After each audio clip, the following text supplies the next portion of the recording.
bonjour, nous sommes ici à Soignies chez Monsieur Léonard et Madame Host qui nous accueillent et qui nous montrent comment fonctionne une pompe cogénération, à chaleur à cogénération. Oui, c'est-à-dire que c'est une micro-cogénération domestique. Donc c'est une chaudière gaz, basse température, à condensation, qui va produire de l'électricité en même temps. Donc c'est-à-dire que la tonne de CO2 qu'elle va produire elle va la valoriser 2 fois. Donc elle va produire 7 kWh thermiques qu'elle va pousser ici dans le ballon, avec lequel on va faire le chauffage de la maison et l'eau chaude sanitaire. Et pour ces 7 kW thermiques, elle va produire 1 kWh électrique. Vous avez 4 pistons qui sont en cylindre, dans de l'azote. Alors, l'eau chaude fait que la poche d'azote se rétracte, le piston monte. L'eau froide de retour, donc le retour qui va être ici, fait que la poche d'azote se contracte et donc le piston descend. Voilà. Et alors vous avez un phénomène mécanique.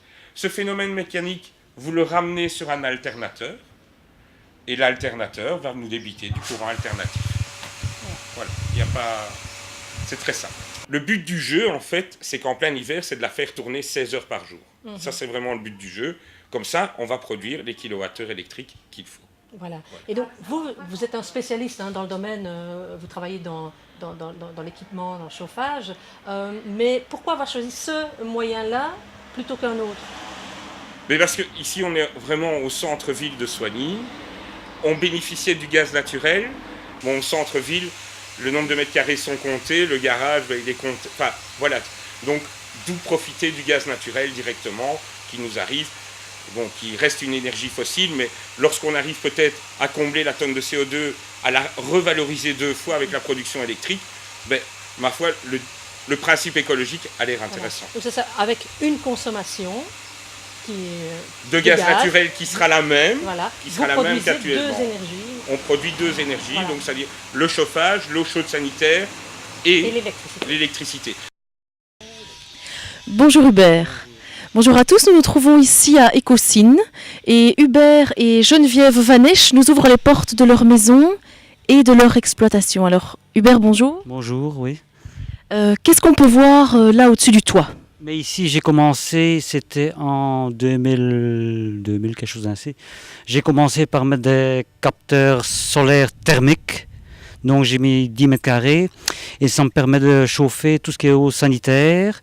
Donc ce sont des capteurs thermiques, des tubes sous vide, donc c'est à haut rendement, 60-65% de rendement. J'avais été fasciné avec une porte ouverte qui a eu lieu il y a quelques années avant, quoi. Et alors ça m'avait frappé, je dis ça, il faudrait que je monte chez moi, quoi.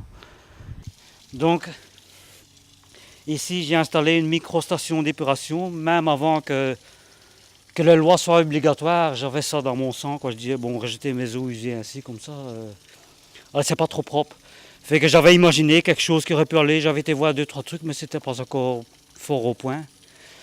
Et alors on a réfléchi et voilà quoi, j'ai pensé à quelque chose. Et ça fonctionne pas mal, parce qu'après on a reçu la prime pour l'installation de ça. Il y a un inspecteur de Namur qui est venu voir, il l'a homologué. Et voilà quoi, il n'a jamais vu une station qui faisait de l'eau aussi propre, quoi. Voilà, l'échantillon est là. Et... Voilà Hubert, donc ici nous sommes donc près des panneaux photovoltaïques, c'est ça? Oui, c'est ça. Ici donc, ce sont les 24 panneaux que j'ai dit tantôt qui sont complètement orientés vers le sud. Donc ils ont un rendement maximum le jour d'aujourd'hui. J'arrive à des pics de 25-26 kW avec mes panneaux, donc ce qui n'est pas mal, quoi. Donc je produis plus que je ne consomme pendant l'été, mais pendant l'hiver, ça recouvre, quoi. Donc je suis presque autonome en énergie électrique. Voilà Hubert, vous nous avez emmenés ici dans encore une autre partie de la propriété, je vais dire. Qu'est-ce que c'est que cette drôle de tour à 3 mâts? Voilà, c'est une drôle de tour, c'est une éolienne. En fait, c'est pour compléter le restant de mon chauffage. Le chauffage de l'atelier et de la maison. C'est pas pour produire du courant, pour réinjecter sur les réseaux. Tout le monde pense éolienne égale courant. Faux. On sait faire beaucoup d'autres choses avec ça. Même stocker de l'énergie, on sait faire avec ça. Mon projet, ça serait de faire, donc, bien sûr, il va produire du courant, je vais le transformer en eau chaude, je vais le transformer en air comprimé pour faire fonctionner tous mes outils. Et bon, c'est un défi, je vais dire, c'est plutôt un défi. Bon, on a commencé ça en 1997, je pense. On a été voir au Danemark. Et alors, voilà, quand je continue mon projet, maintenant je suis en route. L'année passée, j'ai placé le pylône et je pense que cette année-ci, je vais mettre les restants, les pales et le rotor, quoi. Super, merci beaucoup. Et je pense que c'est ça qui permettra de tenir des micro-entreprises comme moi, quoi. Si on pousse un petit peu par là... Oui, c'est ça, c'est une solution pour réduire les coûts. Voilà, il faut réduire les coûts, réduire les coûts, réduire les coûts. Oui, c'est ça. Il faut se délier à tout ce qu'on peut se lier, quoi. Oui.